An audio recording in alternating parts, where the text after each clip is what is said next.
por favor suscribir mi canal, también bell icon. Bismillahirrahmanirrahim. Hoy día cocinamos omelette sándwich para desayunar. Hablamos que condimentos: tomate, cebolla verde, cilantro, cebolla, ají verde, sin picante. Este tiene ají peruanos, pimienta negra, curry, sal,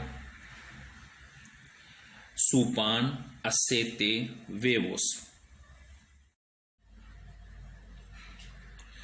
आज हम omelette sandwich बना रहे हैं। उसके अंदर हमने क्या क्या चीज़ डाला उसके बारे में बात करते हैं। टमाटर, सब्ज़ प्याज, धनिया, प्याज, सब्ज़ मिर्च, लाल मिर्च, नमक, हल्दी, काली मिर्च, डबल रोटी, ऑयल और अंडे।